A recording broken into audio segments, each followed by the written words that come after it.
Hello everyone, मैं ऋषि बाबा आपका स्वागत करता हूं आपके अपने यूट्यूब चैनल आरएस क्लासेस में। अगर आप इस चैनल पे पहली बार आए हैं तो लाइक और सब्सक्राइब करिएगा, बेल आइकन दबाना ना भूलें जिससे मेरी लेटेस्ट वीडियो आपको टाइम टू टाइम मिल सके। आज हम लोग पॉलिनोमियल चैप्टर पढ़ेंगे। ये पॉलिनोमियल चैप्टर को हम हिंदी में क्या बोलते हैं? बहुपद। ये बहुपद होता क्या है? बहुपद दो चीज़ों से मिलकर बना होता है। एक पहला टर्म होता है वेरिएबल, जिसे हम चर कहते हैं, और दूसरा हमारा टर्म होता है कांस्टेंट, जिसे हम अचर कहते हैं। चर वेरिएबल का मतलब ही क्या होता है? जिसका हमेशा वैल्यू वेरी कर जाना, जैसे x, y, z, a, b, c। ये सारे और भी बहुत सारे टर्म हो सकते हैं जो आपके वेरिएबल कहलाते हैं। जैसे x का वैल्यू, आपने बहुत सारे क्वेश्चन लगाए होंगे छोटी क्लासों में जिसमें x की वैल्यू हमेशा कभी 1 आता है, कभी 2 आएगा, किसी के लिए 3 आएगा। y का वैल्यू भी हमेशा डिफर करता रहता है, 1, 2, 3, 4 कुछ भी हो सकता है। तो ये हमेशा इनकी वैल्यू फिक्स नहीं होती, ये क्वेश्चन में अपने हिसाब से क्या होते हैं, अलग अलग हो जाते हैं, इसलिए इन्हें वेरिएबल कहते हैं, जैसे x, y, z, a, b, c। अब इसी तरीके से हम दूसरे टर्म पे आते हैं कांस्टेंट। इसे हिंदी में क्या बोलते हैं? अचर। ये हमेशा इसकी वैल्यू हमेशा फिक्स होती है, जैसे 1, 2, 3, पाई, √2, √3। ये सब वैल्यू क्या होती है? फिक्स होती है। 1 की वैल्यू हमेशा क्या रखते हैं? 1 ही रखेंगे, कभी 2 मत रखिएगा वरना आंसर आपका गलत आ जाएगा। 2 की वैल्यू 2 ही रखा जाएगा। 3 की वैल्यू हमेशा 3 होगी हर केस में, चाहे आप जितने भी सवाल लगाएंगे। जैसे आपका पाई का मान हमेशा फिक्स होता है। कितना होता है? 22/7, जिसे हम या तो एक और तरीके से बोल सकते हैं 3.14 होता है। इसी तरीके से √2 की वैल्यू भी फिक्स होती है। कितनी होती है? 1.14। इस तरीके से ये सब क्या कहते हैं? हमारे कांस्टेंट कहलाते हैं। इनकी वैल्यू हमेशा फिक्स होती है। आइए हम कुछ क्वेश्चन की सहायता से पॉलिनोमियल समझते हैं कि पॉलिनोमियल कैसे होते हैं। जैसे आपका पहला 7x² + 9x + 7, क्या ये पॉलिनोमियल है? जी हाँ, पॉलिनोमियल है। ये क्योंकि पॉलिनोमियल इसलिए है क्योंकि यहाँ पर x की पावर क्या है? 2 है, और x पावर 1 है, और यहाँ 7, x की पावर क्या है? 0 है।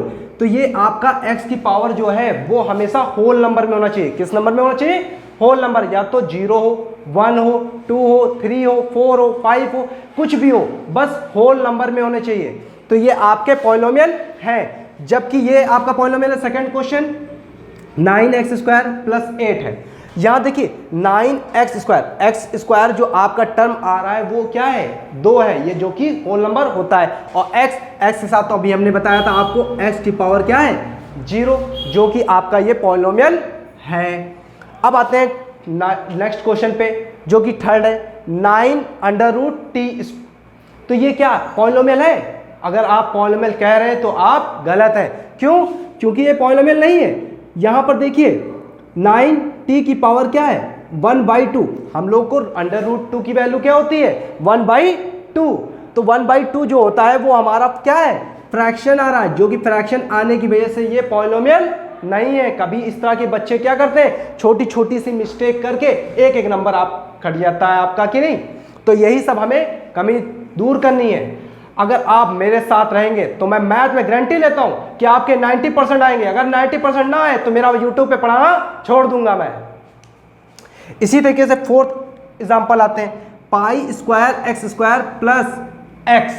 अब ये देखिए π/2 x² + x है। तो यहां पर देखिए ये π/2 जो है आपका क्या है? ये तो आपका कांस्टेंट है, इससे हमें मतलब नहीं है। हमें देखना क्या है कि आपका जो वेरिएबल है उसकी पावर क्या होनी चाहिए? क्या होनी चाहिए?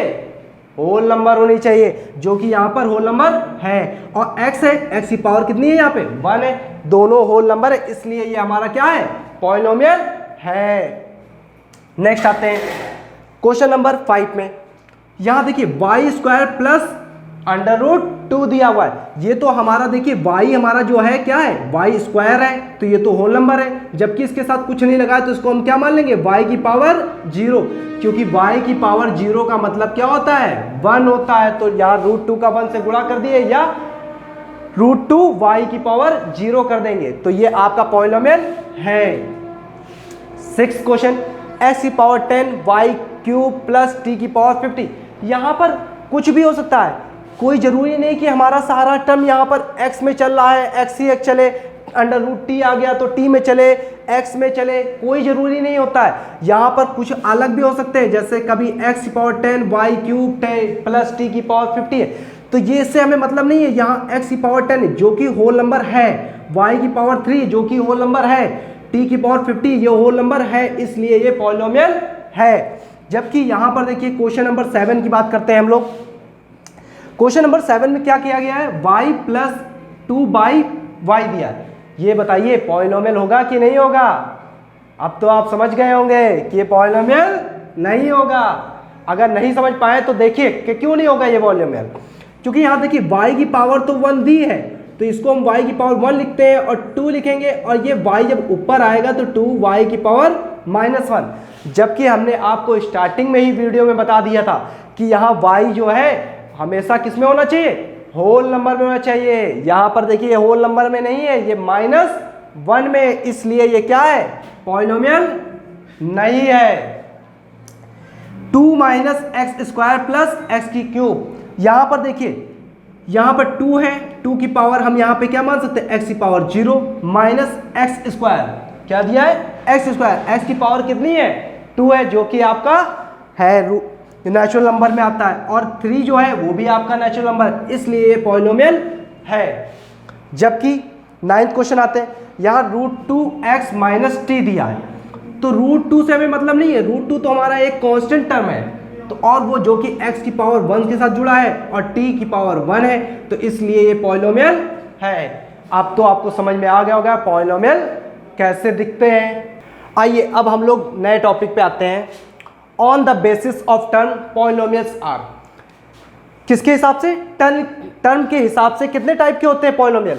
एक पहला होता है मोनोनोमियल, सेकंड आपका बाइनोमियल, तीसरा होता है ट्राइनोमियल, और फोर्थ होता है आपका पॉलिनोमियल। जैसा कि आपने नाम में ही देखा होगा, मोनोनोमियल यानी यहां पर टर्म्स कितने होंगे, एक टर्म होगा। बाइनोमियल का मतलब कितने टर्म होंगे, 2 टर्म होंगे। ट्राइनोमियल का मतलब 3 टर्म होंगे, और फोर्थ आपका जो है पॉलिनोमियल, वो कितने टर्म होंगे, n टर्म। इसमें कोई टर्म्स फिक्स नहीं होंगे। जैसे मोनोनोमियल, नाम ही में आपको पता है मोनोनोमियल यानी टर्म कितने, एक, यानी आपको एक टर्म मिलेगा, यानी पूरा। देखिए जैसे एग्जांपल में आप समझते हैं 3x², ये क्या है, पूरे टर्म होते हैं। अब आपको समझ में नहीं आ रहा होगा टर्म का मतलब क्या है। देखिए जैसे यहाँ पर आपका 3x + y + 9x है, 9x² है। यहाँ देखिए 3x ये एक टर्म है, y एक अलग टर्म है, और तीसरा टर्म क्या है, 9x²। यहाँ जो प्लस लगा है, ये प्लस ही डिनोट करता है आपका कि कितने टर्म है। जितने प्लस होंगे वो उसको दिखा रहा है कि वो वहां से अलग हो सकता है। ये प्लस ही, कोई जरूरी नहीं कि प्लस ही हो, यहाँ पर माइनस भी हो सकता है। ये माइनस भी डिनोट करता है आपका कि कितने टर्म्स है, तो यहाँ से हमें पता चलता है ये टर्म कितने हैं।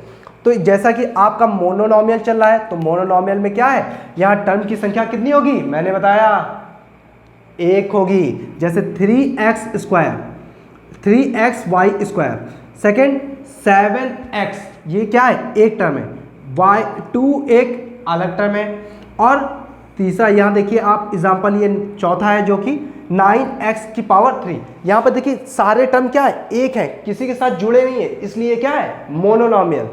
जबकि बाइनोमियल क्या होता है, आपके कितने टर्म होते हैं, यहाँ पर 2 टर्म होते हैं। कितने टर्म होते हैं, 2 टर्म होते हैं। जैसे 5x एक अलग टर्म है, और -1 जो लिखा हुआ है वो अलग टर्म है। x² एक अलग टर्म है, और सेकेंड आपका 9 है। तो यहाँ पर एक और ये दूसरा हो गया, तो यहाँ से क्या बना दिया आपका, बाइनोमियल। इसी तरीके से y² है, यहाँ मत सोचिए कि आपका x होगा, यहाँ कांस्टेंट भी हो सकता है, वेरिएबल भी हो सकता है साथ में। कोई जरूरी नहीं कि यहाँ पर कि सेकंड टर्म हमेशा कांस्टेंट ही हो, दोनों हो सकते हैं, इसलिए ये क्या है, बाइनोमियल। ये भी एक आपका बाइनोमियल का उदाहरण है। नेक्स्ट आते हैं हम लोग ट्राइनोमियल। ट्राइनोमियल क्या होता है, जिसमें टर्म्स कितने होंगे, 3 होंगे। अभी बताया तो आपको, मोनोनोमियल में कितने टर्म होते हैं, एक, बाइनोमियल में 2, और ट्राइनोमियल में कितने टर्म होते हैं, 3 टर्म्स होते हैं। जैसे आपके 7x² 8x 6, ये आपके कितने टर्म हो गए टोटल? 3 टर्म हुए ना, 1 2 3, कितने हुए? 3 हुए, तो इसलिए क्या है? ट्राइनोमियल। सिंपल सा तो है ना। 4 plus 3x plus 5y square, यहाँ कितने टोटल टर्म है? 3 टर्म है, इसलिए भी क्या है? ट्राइनोमियल का एक एग्जाम्पल है।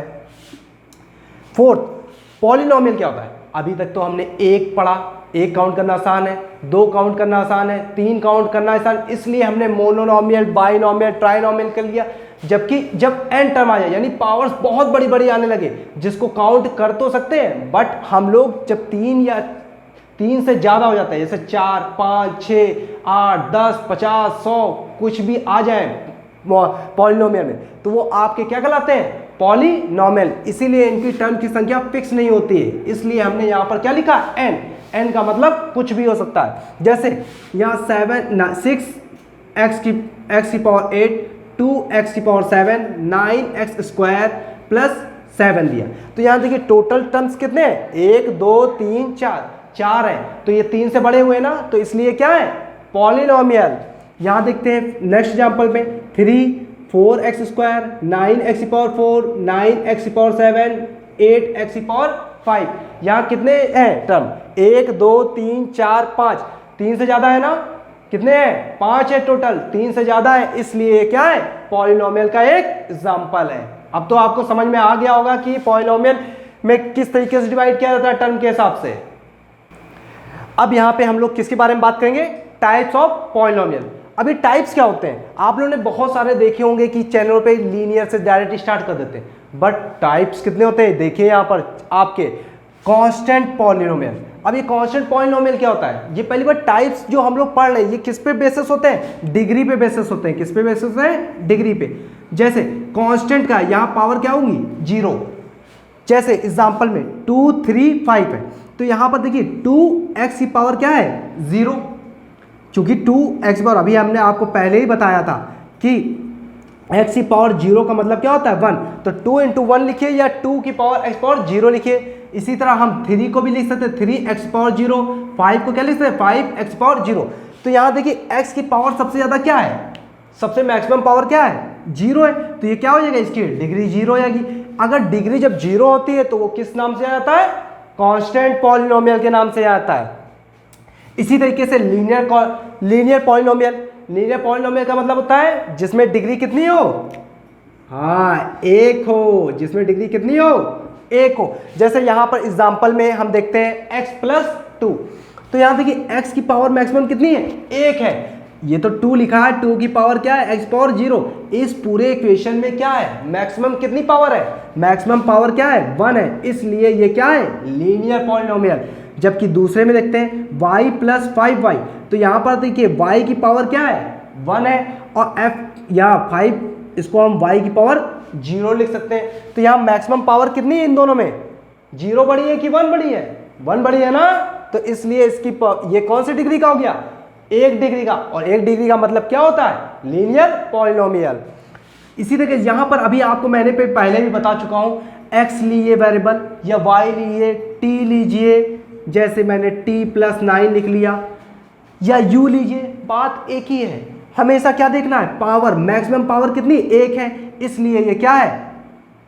क्या है? Linear polynomial. यहाँ पर भी देखिए 7t की पावर कितनी मैक्सिमम है? 1 है, इसलिए क्या है? Linear polynomial. दूसरे पे आते हैं हम लोग, क्वाड्रेटिक पॉलिनोमियल। क्वाड्रेटिक पॉलिनोमियल में कितना होता है मैक्सिमम पावर? कितनी होती है? डिग्री 2 होती है, क्योंकि यहाँ पर देखिए क्वाड्रेटिक नाम ही से पता है कि मैक्सिमम कितनी पावर होगी? 2। यहाँ पर देखिए 2x स्क्वायर प्लस 5। अब यहाँ पर हम x की पावर क्या लिख सकते हैं? 0। इस पूरे इक्वेशन में देखिए इसमें 2 टर्म मैंने पहले भी बताया, इसमें कितने टर्म है? इसलिए इसको बाइनोमियल कहते हैं, क्योंकि यहाँ 2 टर्म है। अब इस दोनों टर्म में देखना है हमें, क्या देखना है? मैक्सिमम पावर देखनी है। ये पावर कितनी है? 0 है एक में, और दूसरे टर्म में कितनी पावर है? 2 पावर है। तो यहाँ देखिए मैक्सिमम इसमें कितने हैं? 2 ही तो हुए भैया, तो 2 हुए तो ये क्या हो गया? डिग्री कितनी कहलाएगी? 2, और 2 है तो ये क्वाड्रेटिक है। अब तो समझ में आया कि क्या पढ़ा रहे हैं ऋषि बाबा। यहां देखिए x स्क्वायर लिखा है, फिर प्लस में 2/7x दिया है। तो यहां देखिए यहां मैक्सिमम पावर x की कितनी है? 2 है, और यहां पे मैक्सिमम पावर 1 है, इन दो टर्म में कितनी ज़्यादा हुई? 2 हुई ना सबसे ज़्यादा, यही तो है 2। तो ये आपका क्या हो सकता है? क्वाड्रेटिक है। कोई ज़रूरी नहीं कि पावर पहले आ जाए। यहाँ पर देखिए 7 + x स्क्वायर लिख दिया, तो यहाँ देखिए कोई नहीं, यहाँ पर देखिए 7 है, ये आपकी पावर क्या है? 0। यहाँ पर 1 पावर है, यहाँ पर कितनी पावर मैक्सिमम? 2 है, इसलिए ये क्या है? क्वाड्रेटिक इक्वेशन है। नेक्स्ट हम आते हैं क्यूबिक पॉलिनोमियल। क्यूबिक पॉलिनोमियल जैसे नाम से ही पता है, क्यूब का मतलब कितना होता है? 3। तो यहाँ पे मैक्सिमम पावर क्या होगी? 3। तो यहाँ की डिग्री क्या हो जाएगी? 3। जैसे ये टर्म दिया है, कोई इसका जरूरी ये नहीं कि डिग्री 3 है तो इसके टर्म भी 3 होने चाहिए। टर्म चाहे जितने हो उससे कोई मतलब नहीं होती है, बस केवल क्या देखना होता है हमें? वेरिएबल की पावर कितनी है। जैसे यहाँ एक्स वाई का क्यूब है तो मैक्सिमम पावर कितनी बेटा? 3 है, तो ये क्या कहलाएगा? आपका क्यूबिक पॉलिनोमियल कहलाता है। इसी तरीके से 2x की पावर क्यूब x + 1 दिया है, तो यहाँ पर देखिए कितने टर्म है? 3 है, बट सबसे बड़ी पावर किस में है? 3 है ना, तो ये क्या कहलाएगा? क्यूबिक। इसी तरह 6 - x³, तो 2 टर्म है बट पावर मैक्सिमम कितनी है? इसकी पावर कहाँ है बेटा? ये 6 है लिखा है, तो x की पावर 0 है ना, तो 0 है, तो ये मैक्सिमम पावर कितनी हुई? 3 है, तो ये क्या है? आपका क्यूबिक पॉलिनोमियल है। दोस्तों अगर मेरी वीडियो आपको अच्छी लगी हो तो लाइक और सब्सक्राइब करिए, बेल आइकन जरूर दबाइएगा, जिससे कि मेरी अगली वीडियो आपको जल्द से जल्द मिल सके।